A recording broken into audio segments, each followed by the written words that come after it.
हनुमान जी की एक छोटी सी कथा से आपको जोड़ करके और मायरे में हम प्रवेश करेंगे। जितने बैठे हुए हो सकता है आपने इस कथा को पहले सुना हो और हो सकता है आपने इस कथा को पहले ना भी सुना हो। हनुमान जी चिरंजीवी हैं। माता जानकी ने उनको चिरंजीवी होने का वरदान दे रखा है। अजर अमर गुण नित्य सिद्ध हो। जब हनुमान जी महाराज अशोक वाटिका में गए थे और जब प्रभु श्री राम का संदेश उनको सुनाया तो मां जानकी बड़ी प्रसन्न हुई और हनुमान जी को आशीर्वाद दिया कि तुम चिरंजीवी रहोगे जब तक कलयुग अंतिम चरण में न चला जाए, तब तक इस पृथ्वी पर निवास करोगे और जहां कृष्णामृत बढ़ता हो, जहां राम की कथा होती हो, वहां तुम पहुंच करके निवास करोगे। तो आइए हम महाबली हनुमान की इस कथा से आपको देखते हैं और आनंद लीजिएगा इस प्रांगण में बैठे हुए सभी कथा श्रोताओं को। हनुमान जी का अद्भुत चरित्र है, अलौकिक चरित्र है। उनके समान चरित्रवान मैं जब राम कथा में जाता हूं तो यह बात अक्सर कहता हूं कि सेवा का अगर आपको किसी से भाव सीखना हो, सेवा अगर किसी से सीखनी हो तो हनुमान जी के विश्वविद्यालय से सीखिए। जिस भाव से हनुमान ने सेवा की है वो पूरी दुनिया में, पूरे सनातन में सर्वोत्तम भाव है। हर निशम राम की सेवा में लगे रहे। जब द्वापर आया, अब कथा में प्रवेश करना सुनिएगा। जब द्वापर आया और अर्जुन सारे अस्त्रों का ज्ञान लेकर के जब उसको यह अहंकार हो गया कि मुझसे बड़ा धनुर्धर इस पृथ्वी पर अब कोई नहीं है, मैं सर्वोत्तम धनुर्धर हूं और मेरे से श्रेष्ठ धनुर्धर इस पृथ्वी पर उपलब्ध नहीं है। और दूसरा, कृष्ण का साथ, स्वयं योगेश्वर मेरे साथ है इस युद्ध में, मुझे कौन पराजित कर सकता है। और इस अहंकार के कारण, इस दंभ के कारण वो दक्षिणावर्ती समुद्र के किनारे अपना गांडीव लेकर के खड़े थे। उसी समय हनुमान जी महाराज पहुंचे वहां और अर्जुन ने कहा, कपिवर इस समय इस दक्षिणावर्ती रामेश्वरम में आप क्या कर रहे हैं? ये तो द्वापर के युद्ध का समय है, हस्तिनापुर के उस रण क्षेत्र में जाने का समय है। मैं तो केवल अपने गांडीव का प्रयास करने के लिए आया था, अपने तुनीन के बाणों को चेक करने आया था कि मेरे बाणों में कितना साहस है। ये देखने आया हूं इस दक्षिणावर्ती समुद्र के किनारे।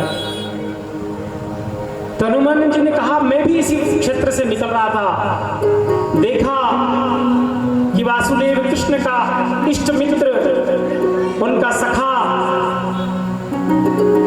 समुद्र के किनारे अपने बाणों को, इन नोकों को तीखा करके कर क्या रहा है। मैं तो वैसे ही देखने आ गया और इसी दंभ में कि देखो हनुमान भी मुझे देखने आया है, मेरे बाणों का असर देखने आया है। जब अहंकार बढ़ जाए, जब घमंड बढ़ जाए तो निसंदेह मनुष्य के पतन का कारण निश्चित हो जाता है।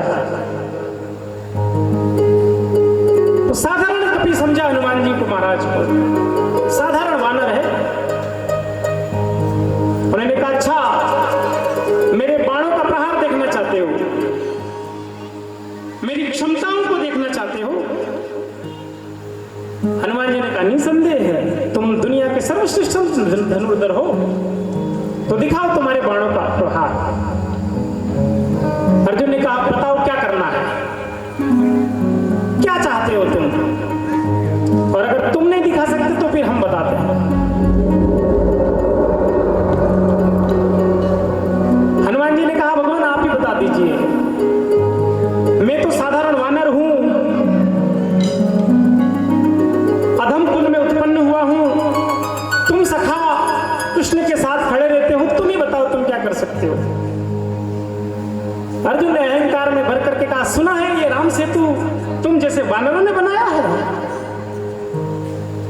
हनुमान जी ने हाथ जोड़ के कहा, जी भगवान हमने बनाया है।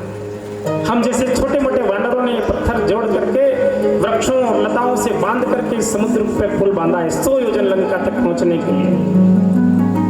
बोले अर्जुन के अहंकार को सुनिएगा।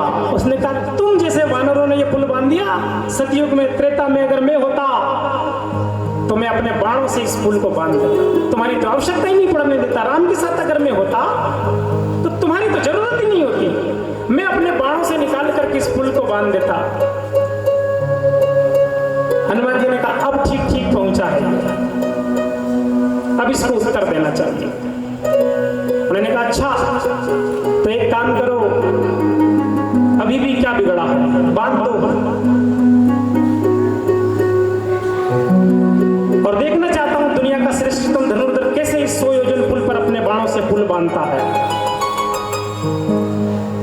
अर्जुन को बड़ा अहंकार था। अर्जुन के अहंकार को ठेस पहुंची। उसने अपनी गांडीव से बाण निकाले, अपने धनुष तरकश से बाण निकाले, अपने गांडीव पे चढ़ाए और अस्त्र शस्त्रों का संघान करते हुए एक ही बाण में 100 योजन पुल बांध दिया और अपने गांडीव को कांधों पर खिसका करके कहा, देखो हनुमान, जो तुम कई महीनों में कर रहे थे वो मैंने एक पल में, एक क्षण में कर दिया। हनुमान ने कहा, रुकिए महाराज, मुझे चलकर देखने दीजिए। हनुमान जी जैसे ही उस पुल पर चलते हैं, एक पांव रखते ही पूरा पुल बाणों से बना हुआ धरधरा करके जमीन पर गिर पड़ता है। सारे बाण समुद्र की लहरों में तैरने लग जाते हैं। हनुमान जी ने कहा, महाराज ये कैसा पुल बनाया, बड़ा अहंकार है तुम्हें अपने बाणों पर। ये पुल एक, अभी तो मैंने एक ही पांव रखा है, अभी तो दूसरा रखा भी नहीं था, और देख तेरे बाण सारे समुद्र में तैरने लगे हैं। मेरा एक साधारण वानर के एक पैर को यह सहन नहीं कर पाया, लक्ष्मण और राम जैसे वीर योद्धाओं का भार क्या सहन करता। और मुझसे श्रेष्ठतम वानर सुग्रीव, अंगद और बड़े बड़े वानर उस सेना में थे। उन्होंने कहा कि महाराज अभी मेरे तरकश में बाण खत्म नहीं हुए। जब अहंकार पर चोट लगती है तो अहंकार ज्यादा प्रबल होकर के वार करता है। याद रखना, सांप को अगर आप मारोगे तो वो सांप दोबारा आप पर फन मार करके आएगा, क्योंकि उसके अहंकार को चोट पहुंची है।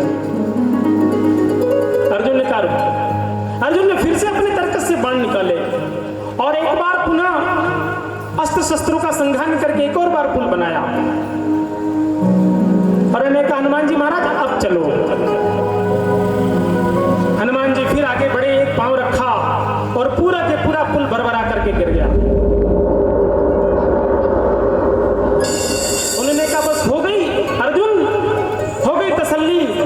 तेरे बाणों में न तो वो क्षमताएं हैं कि तू अभी मेरे छोटे से मुझ जैसे दास का भार नहीं तेरे बाण सहन कर पाए। राम को क्या तू इस पुल पर पार कराता, लक्ष्मण क्या इस पुल को पार कर पाते। अर्जुन के अहंकार को ठेस पहुंची। और जब बात शक्ति से संपन्न नहीं हो जाए तब कुतर्कों से तोड़ी जाती है। द्वारिकाधीश बैठे बैठे कृष्ण सुन रहे थे। उन्होंने कहा, ये दोनों झगड़ जाएंगे अभी। ये हनुमान जी या तो इससे झगड़ लेंगे या ये अर्जुन इनसे झगड़ लेगा, मुझे मध्यस्थता करनी चाहिए। भगवान कृष्ण दोनों के मध्य में जाकर के खड़े हुए और अर्जुन को कहा, मूर्ख, किसको समझा रहा है, किसके सामने खड़ा है, तू जानता है ये कौन है। उन्होंने कहा, नहीं साधारण वानर है। उन्होंने कहा, मूर्ख, ये कोई साधारण वानर नहीं है। जिसके भार से पूरी पृथ्वी डोल उठती है, जिसने बचपन में अंशुमान को केवल सेब समझ करके, फल समझ करके अपने अंग में ले लिया था, अपने मुंह में डाल दिया, जिसको वायु से वज्र प्राप्त है, जिसको वरुण से उड़ने की क्षमता प्राप्त है, जिसको कुबेर से गदा प्राप्त है, और जिसको स्वयं महादेव से किसी भी अस्त्र और शस्त्र में न बंधने का वरदान प्राप्त है, वो महावीर हनुमान है जिसके सामने तू खड़ा है।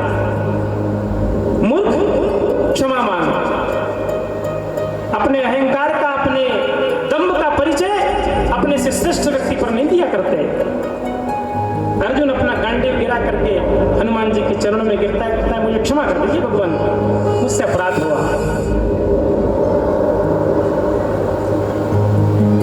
हनुमान जी ने कहा बोल क्या मांगता है? अब कथा सुनिएगा, अब आपके जीवन में कथा पहुंचेगी।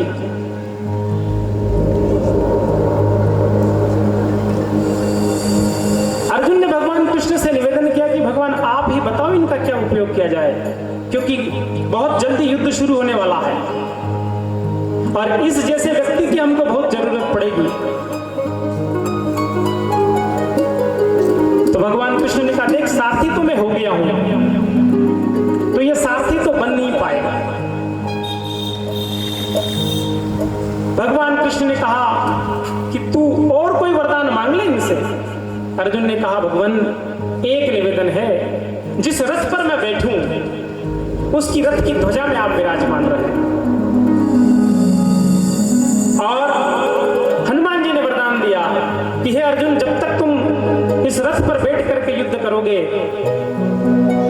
मैं कपिध्वज होकर के, कपिध्वज उसको कहते हैं जिसकी ध्वजा पर हनुमान जी का चिन्ह हो, उसको कपिध्वज कहा जाता है। उन्होंने कहा तेरी रथ पर मैं कपिध्वज होकर के विराजमान रहूंगा। जब युद्ध समाप्त हुआ और कौरवों की सेना सारी मारी गई, अर्जुन अपना रथ लेकर के घर पहुंच रहे थे। भगवान कृष्ण ने कहा अर्जुन नीचे उतरो। अर्जुन नीचे उतरे, कृष्ण नीचे उतरे और उसके बाद उसने कहा हनुमान जी महाराज नीचे हैं कि वहीं हैं, ध्वजा पर हैं। भगवान कृष्ण ने कहा अभी तो ध्वजा पर ही बैठे हैं। अर्जुन ने कहा भगवान हम आपकी कृपा से युद्ध जीत गए हैं, आप पधारिए। जैसे ही हनुमान जी उस ध्वजा से प्रकट होकर के बाहर निकले, उस रथ में बहुत बड़ा विस्फोट हुआ और पूरा रथ भस्मीभूत हो गया, जल करके राख हो गया। अर्जुन ये देख करके बड़ा आश्चर्यचकित हुआ, ये क्या हो गया?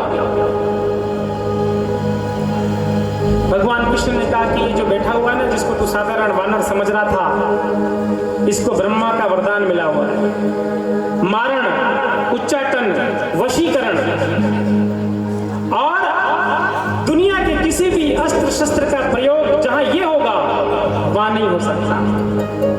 जब युद्ध चल रहा था तब तेरे ऊपर कई प्रकार की तांत्रिक क्रियाएं की गई है, उसमें मारण शामिल है, उच्चाटन शामिल है, वशीकरण शामिल है और नाना प्रकार के अस्त्र शस्त्र शामिल हैं। अगर ये नहीं होते तो तू कब का राख हो चुका होता। अब हम कथा में प्रवेश करें। अब सनातनियों से एक निवेदन है, ये कथा कहने का कारण यह है कि एक तो हम हनुमान जी के प्रांगण में बैठे हुए हैं, तो हनुमान जी के वैभव को गाना हमारा नैतिक दायित्व है। और दूसरा, जब भी आप घर बनाएं, सबसे मेरा निवेदन है, जब भी आप घर बनाएं, अपना नया घर बनाएं, नई बिल्डिंग बनाएं, नया विला बनाएं, एक कपिध्वज जरूर लगाएं, हनुमान जी की ध्वजा उस पर लगाएं। बड़े समृद्ध लोग बैठे हुए हैं, जूता टांग देते हैं। 10 लाख, 20 लाख, 30 लाख, 40 लाख, करोड़ का आपने मकान बनाया और आपने जूता टांग दिया। ये ज्ञान आप लाते कहां से? जूता टांगने का। इस कथा से सुनिए, इस कथा से समझिए। ये कथाएं आपके नैतिक जीवन में परिवर्तन करने का विषय है, इसलिए मैंने ये कथा कही है। मैं सीधे सीधे नानी बाई के मायने में प्रवेश कर सकता था। इतना बड़ा भवन बनाया, टायर टांग दिया आपने। मैंने कई लोगों को देखा है बिल्डिंग पर टायर टंगा हुआ है, कई लोगों को देखा है मैंने हंडी टांग दी। क्या चाहते हैं आप? नजर ना लगे, इतना सा कारण है और कोई कारण नहीं है। जिस रथ पर, जिस अर्जुन के रथ पर केवल कपि का ध्वज लगा था, उस पर मारण, उच्चाटन, वशीकरण और बड़े बड़े अस्त्र विफल हो गए। अगर आपके घर पर लग जाए तो मजा ले, किसी की नजर लग जाए। प्रयास कीजिए जूतों को उतारने का, प्रयास कीजिए टायरों को उतारने का। ये हमारे सनातन की परंपरा नहीं है। जितने कथा सुनने आए हैं ध्यान रखना, जिनका मकान बन रहा हो वो भी ध्यान रखना, और जिनके बन गए हैं और टंगे हुए वो भी ध्यान रखना। ये हमारी परंपरा नहीं है। और आप जूता किस पर टांग रहे हो, जरा विचार कीजिए। आपने मेहनत की है, मजदूरी की है, श्रम किया है, पुरुषार्थ किया है, रात रात भर मेहनत की है, मंडियों में जाकर के जागे हो और एक धन इकट्ठा किया, इसलिए कि आप जूता टांग सके। उस श्रम का, उस मेहनत का वो प्रतिफल है जो आपको मकान के रूप में दिख रहा है। आपकी पीढ़ियां पैदा होगी उसमें, न जाने कितनी कुल वधुएं उस घर में आएगी, उस जूते टंगे हुए घर में आएगी क्या? जरा विचार कीजिए। उस टायर टंगे हुए घर में लेकर के जाएंगे आप, उस हंडी टंगे हुए घर में लेकर के जाएंगे आप। जरा विचार कीजिए, अपना आत्मा का आकलन कीजिए, उतारिए और कपि ध्वज लगाइए जिस पर हनुमान जी का चिन्ह हो। मजा ले कोई नजर लग जाए आपके घर को। इस कथा से ये सीखने को मिले। आइए कथा के अगले चरण में प्रवेश करते हैं।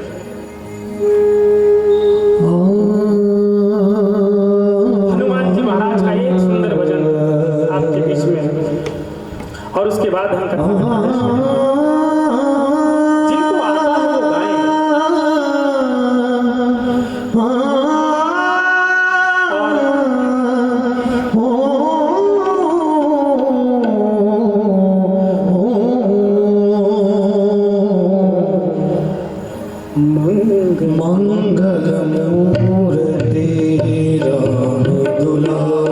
जिनको आता है गाएं, तालियां बजाएं और गाएं।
पंक्ति तो इतनी सुंदर है कि आप किसी भी देवता के सामने पढ़ दीजिए।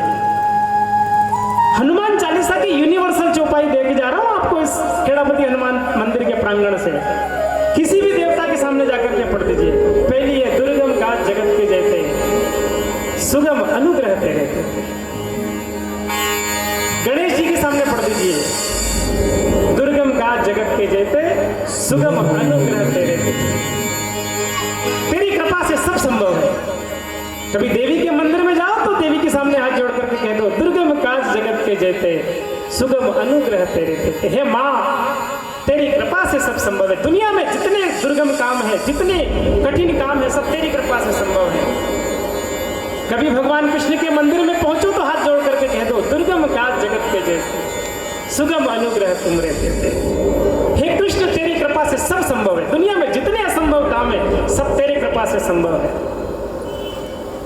कभी राम के मंदिर में जाओ, कुछ भी याद नहीं हो तो सिर्फ ये पढ़ दो दुर्गम काज जगत के जैते सुगम अनुग्रह तुम रहते थे। सब कुछ तेरी कृपा से संभव है।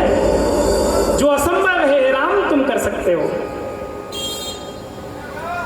कभी कुल देवता के सामने खड़े हो, याद नहीं है क्या करना है, मंत्र नहीं पता क्या कहना है, बस हाथ जोड़ करके कह दीजिए दुर्गम काज जगत के जैते सुगम अनुग्रह तुम रहते थे। हे कुल देवता, ऐसा कौन सा काम है जो तू नहीं कर सकता? सब कुछ तेरी कृपा से संभव है। यह हनुमान चालीसा की यूनिवर्सल चौपाई है। किसी भी मंदिर में जाकर के, किसी भी भगवान के सामने जाकर के पढ़ दीजिए। और दूसरी, जय जय जय हनुमान गोसाई कृपा करो गुरुदेव।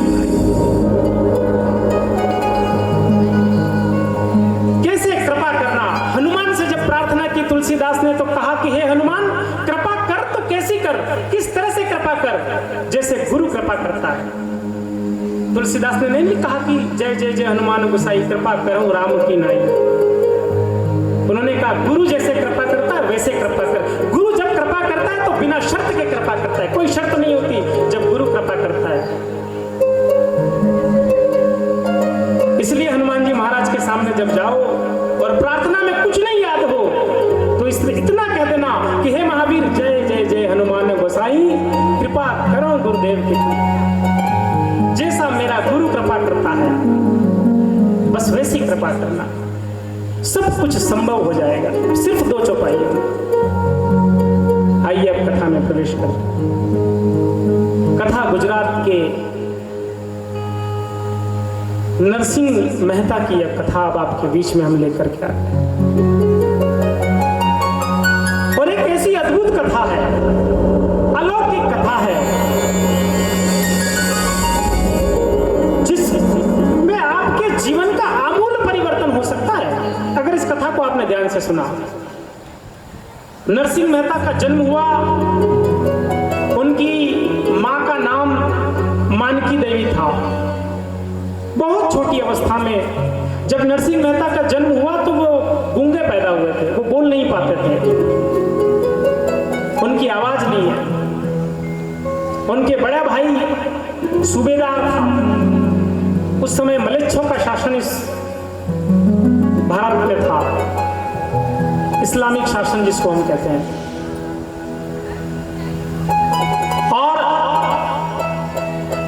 जो नरसिंह मेहता की भाभी थी, दुर्ति गौरी उसका नाम था, ये नाम याद रखिएगा। दुर्ति गौरी उस महिला का नाम था। ये आपसी संबंधों की कथा है। नरसिंह मेहता बहुत छोटे थे, बचपन में करीब 12-13 वर्ष की उनकी आयु रही होगी। 7-8 वर्ष की आयु तक तो पता ही नहीं चला कि उनकी आवाज नहीं है, वो बोल नहीं पाते हैं। दादी माँ बड़ी दुखी रहती है। पता चला कि मेरे बेटे की आवाज नहीं है तो दादी माँ बड़ी दुखी रही कि मेरे बेटे की जैसे तैसे आवाज आ जाए, किस प्रकार से नरसिंह मेहता की आवाज आए। एक दिन इसी प्रकार से उस जमाने में धर्मात्मा लोग भगवान शिव के मंदिर में हवन कर रहे थे और बड़ा मेला लगा हुआ था। उस हवन में एक बड़े संत पधारे थे। बड़ी भीड़ लगी हुई थी, उनके सामने लाइन लगी हुई है दर्शनों की। और दादी माँ को लगा कि मेरे पोते की आवाज इस संत की कृपा से आ सकती है, इस संत के चरणों में अगर मैं प्रणाम करूंगी तो मेरे पोते की आवाज आ जाएगी, मेरा पोता बोल उठेगा। वो भी लाइन में खड़ी हो गई। जब उसका नंबर आया तो मानस में तुलसीदास ने लिखा है, संत हृदय नवनीत समाना, संत का हृदय मक्खन की तरह होता है। दादी माँ चरणों में गिर गई, कहा कि भगवान कुछ नहीं चाहिए, बस मेरे पोते की आवाज आ जाए, मेरा पोता बोलने लग जाए, बस इतना चाहती हूँ। मेरा जीवन तो जो जीना था मुझे जी लिया, अब मुझे और क्या जीना है, मैं जी चुकी मुझे जितना जीना था, लेकिन मैं चाहती हूँ मेरा पोता बोलने लग जाए। ये गूंगा है और बोलने लग जाएगा तो शादी हो जाएगी, कहीं काम मिल जाएगा, अपना घर गृहस्थी बसा लेगा, ये हमारा शुद्र भाव है। संत ने उस मानकी बाई की बात को सुनकर के कहा कि लाओ तुम्हारा बेटा कहाँ है, तुम्हारा पोता कहाँ है। नरसिंह मेहता को पास में ले जाकर के कहा कि बेटा प्रणाम कर संत को, इनकी कृपा है, संपूर्ण पृथ्वी पर संत की कृपा है। तुलसीदास ने लिखा है, बंदाऊं प्रथम महीसुर छना। सबसे पहले तुलसी ने जब मानस लिखा तो संतों को प्रणाम किया, ये वही महात्मना है, प्रणाम करो। वो नन्हा सा बालक दौड़ करके जाता है और संत के चरणों में गिरता है। संत ने उस बालक नरसिंह मेहता के माथे पर हाथ रख करके कहा कि हे बालक बोल, श्री कृष्ण गोविंद हरे मुरारी, हे नाथ नारायण वासुदेव। संत का हाथ मस्तक पर रखते ही बालक नरसिंह मेहता जोर से बोल पड़ा, श्री कृष्ण गोविंद हरे मुरारी, हे नाथ नारायण वासु। और दादी माँ इतनी प्रसन्न हुई, इतनी पुलकित हुई, इतनी आनंदित हुई कि अपने बच्चे को गला से लगा करके, अपने बच्चे को छाती से लगा करके चारों तरफ दौड़ने लगी, घूमने लगी। वहां महात्मा मजा आ गया, आपने मेरे बेटे की आवाज दे दी, धन्य है। और जब घूम करके देखा तो वो संत वहां से गायब हो चुके थे, वो चले गए। एक बड़े मनीषी हुए गुजरात में, उन्होंने कहा ये संत कोई साधारण व्यक्ति नहीं था, स्वयं महादेव थे, जो नरसिंह मेहता को अपनी वाक देवी का वरदान देकर के चले गए।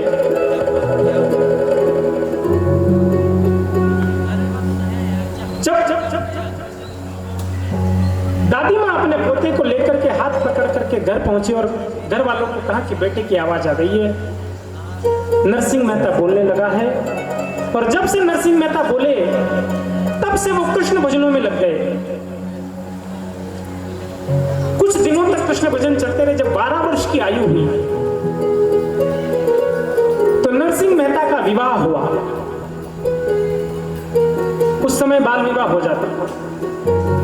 नरसिंह मेहता का विवाह हुआ 14 वर्ष की आयु में, करीब 14 और 15 वर्ष की आयु के बाद नरसिंह मेहता के 2 पुत्र, एक पुत्र और एक पुत्री प्राप्त हुई। पुत्र का नाम रखा श्यामल दास और बेटी का नाम रखा नानी बाई, जिस पर यह पूरी कथा केंद्रित है, जिस पर पूरा गुजरात केंद्रित है, जिस पर आपकी और हमारी रस्में केंद्रित है, वो मायरा, जिस मायरे को भरने के लिए स्वयं द्वारिकाधीश श्री कृष्ण को इस पृथ्वी पर आना पड़ा। उस बेटी ने नरसिंह मेहता के घर पे जन्म लिया। कुछ समय के बाद नरसिंह मेहता का जीवन भजन में लगा और जिसका एक बार मन भजन में लग जाए तो फिर एक फोटोकॉपी करने वाला व्यक्ति यहां बैठ करके मायरा पढ़ सकता है। ये उसकी कृपा का असर है, ये याद रखना। और ये इसलिए कह रहा हूं क्योंकि मैं वो स्वयं व्यक्ति हूं। जा पर नाथ कृपा तब होई, ता पर कृपा करे सब कोई। जिस पर उस पर कृपा हो जाए, उसने कहा क्या फोटोकॉपी कर रहा है, छोड़ सब, इधर आ। ये उसकी कृपा है। और जब नरसिंह मेहता पर कृपा हुई तो सारा काम छोड़ दिया, निरंतर एक तारा लेकर के और भगवान कृष्ण का भजन करते। रात रात भर कहीं भजन होते, कहीं भजन संध्याएं होती, तो बैठ करके कृष्ण के भजनों में लग जाते। और छोटा भाई भजनों में जाए तो वो जो गृहिणियां होती है ना, उनको बड़ा बुरा लगता है।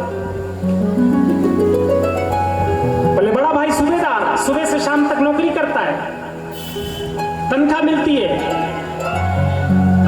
20-25 रुपए महीने की तनख्वाह लेकर के मेरा पति रोज नौकरी करने जाता है और नरसिंह मेहता की पत्नी को उसकी जेठानी उलाहना देती है, ताने मारती है। बोले तेरा पति देख निर्लज कहीं का, लेकर के चला जाता है तंबूरा, रात रात भर भजनों में पड़ा रहता है, मुफ्त की रोटियां तोड़ रहा है, ना खेत जाए। बड़ा भाई सूबेदार है, नौकरी पे लगवा देगा तो नौकरी कर ले, कमाएगा खाएगा, कल को बाल बच्चे हो गए, ये बड़े होंगे, इनकी शादियां होगी, खर्चा कौन भुगतेगा? हम तो नहीं भुगतेंगे। और रोज वंशीधर घर आए, खाना परोसा जाए और दूती गौरी किचकिच शुरू कर दे। बोले देखो नरसिंह मेहता ने आज फिर भजन में चला गया, सुबह का निकला है अभी तक आया नहीं, सुबह का खाना खा के गया था अभी तक आया नहीं,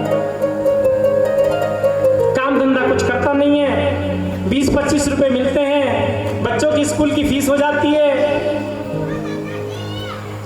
कुछ राशन पानी आ जाता है, दादी बा बीमार चल रही है, इसकी औषधियां आ जाती है, और तुम्हारा छोटा भाई कमाता नहीं है। भजनों में क्या रखा है, कथाओं में क्या रखा है? उसे कहो तो 4 पैसे कमाए, नौकरी करे, तुम सूबेदार हो कहीं बात करके लगवा दो। अब जब इधर खाना खाने पति बैठे और पत्नी इस तरह की बात करे तो आदमी खाए तो क्या खाए? ये आप और मेरी कहानी है, मैंने पहले ही कहा।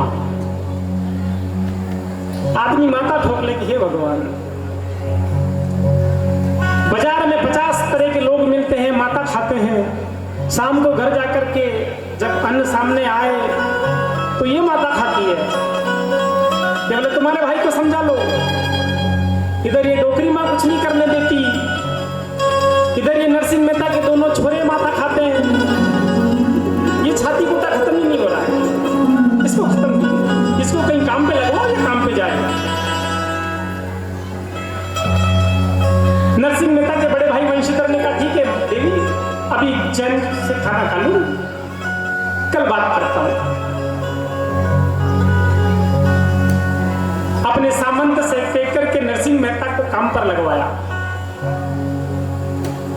और जहां चौकीदारी का काम दिया था, नरसिंह मेहता चौकीदारी कम करे, भजन ज्यादा करे। जिस मोहल्ले में उनको चौकीदारी दी गई थी वहां के लोगों को इकट्ठा करके वो भजन करने लग जाते। अब सारा मोहल्ला उनके भजन सुने, पीछे से चोर चोरी करके ले जाए। राजा के दरबार में नरसिंह मेहता को पेश किया गया। राजा ने कहा तू क्या करता है, तेरे को सूबेदारी दी है हमने, तेरे भाई के कहने पर हमने तेरे को नौकरी पे लगवाया और तू भजन करता रहता है, तेरे को भजन करने की तनख्वाह दे रहे हैं हम। और ये जो चोर या अराजकता जो फैल रही है, इसका क्या, इसका दंड कौन भोगेगा? नरसिंह मेहता ने कहा भगवान जो चोरी करवा रहा है वही भोगेगा, हम तो नहीं भोग सकते, हम तो भजन कर रहे हैं। और भजन करने के बाद भी अगर दंड मिले तो भजन करने का फायदा क्या? राजा ने नरसिंह मेहता के भाई को बुलाया और कहा भाई इसको घर भेज, ये नौकरी करने लायक नहीं है, इसको एक तंबूरा दे और इसको कहे भजन करे। कुछ समय नौकरी की और नौकरी से निकाल दिया गया। नरसिंह मेहता बड़े खुश हो गए, उन्होंने कहा ये तो और अच्छा हुआ। मंदिर मंदिर जाकर के भजन करने लगे। तो नरसिंह मेहता की जो भाभी थी उसको फिर बुरा लगा, बोले 4 दिन नौकरी करने क्या गया, ढंग से कहीं काम टिक करके करता नहीं। एक दिन रात को करीब 2-2:30 बजे नरसिंह मेहता घर आए और बड़े साधु स्वभाव के हैं, जैसे माँ से खाना मांगा जाता है, अपनी भाभी से खाना मांगा कि भाभी माँ कुछ खाने के लिए हो तो दीजिए, भजन करके आया हूं, कुछ हो तो दीजिए।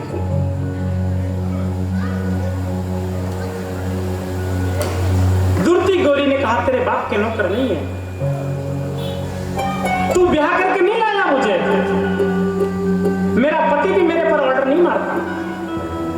मार रहा है? रात को देख समय क्या, वो आधी रात में आया है और मुझे कह रहा है खाना खिला दे। कौन बनाएगा रात को तेरे लिए खाना? मैं बनाऊं?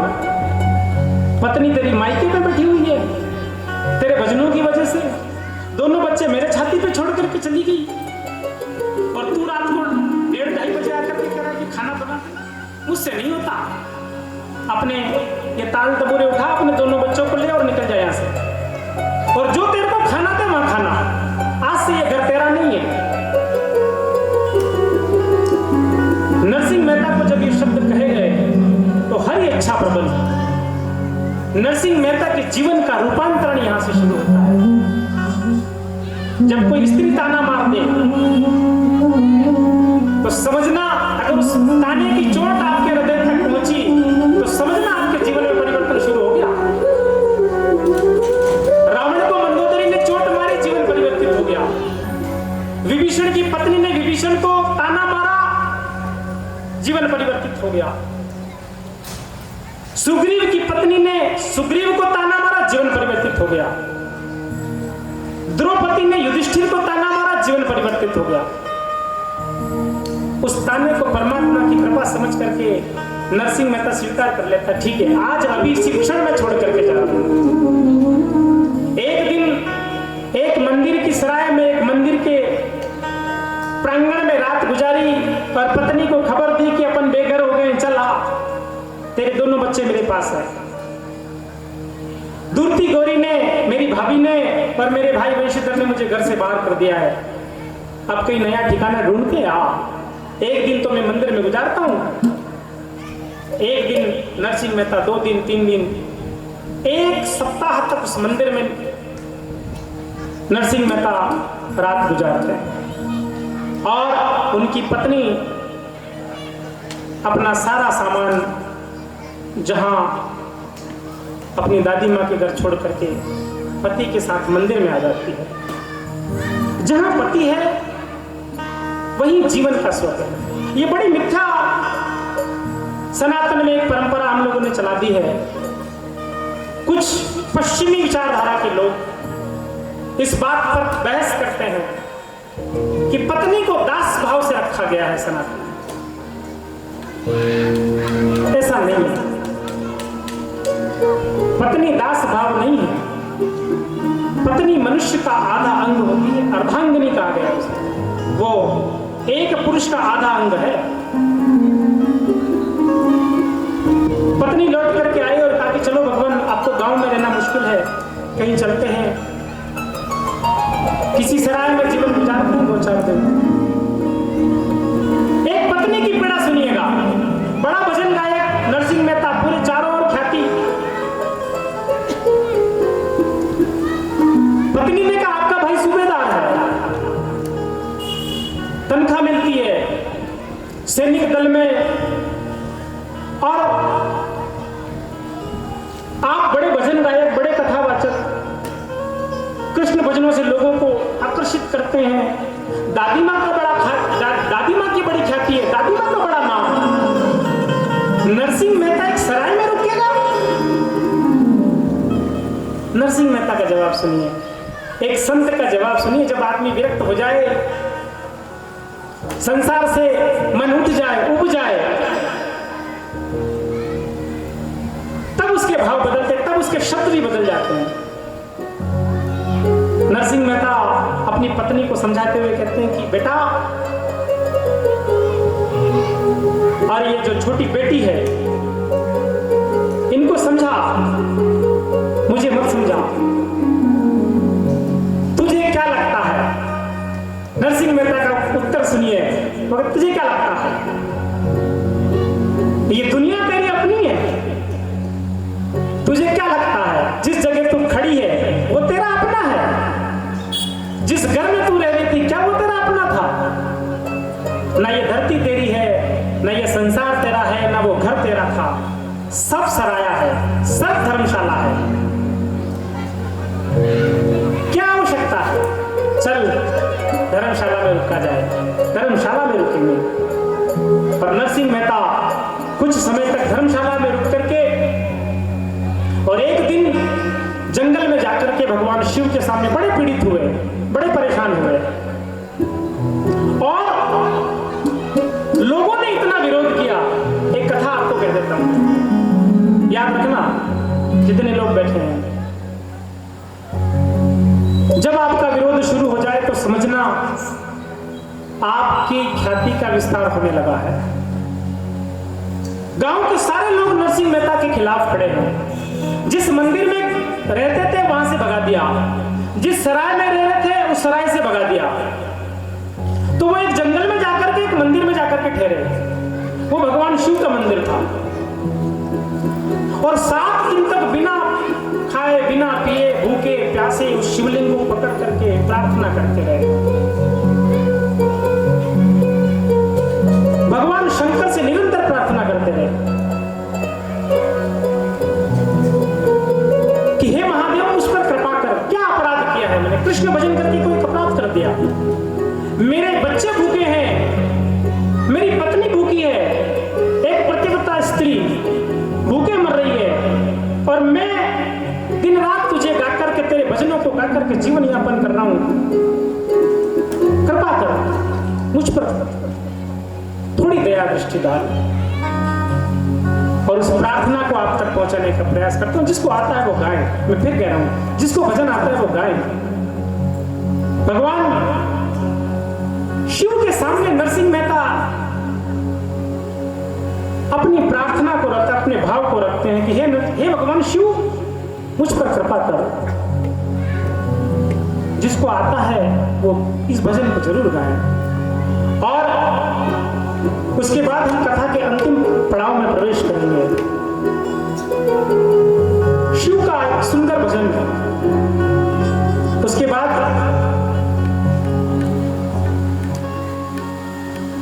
शिवलिंग को पकड़ करके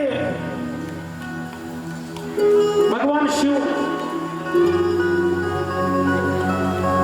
नरसिंह मेहता बार बार उनसे निवेदन कर रहे हैं कि हे भगवान आप मुझ पर कृपा कीजिए, मेरा कष्ट हरण कीजिए, मेरे जीवन में परिवर्तन कीजिए। और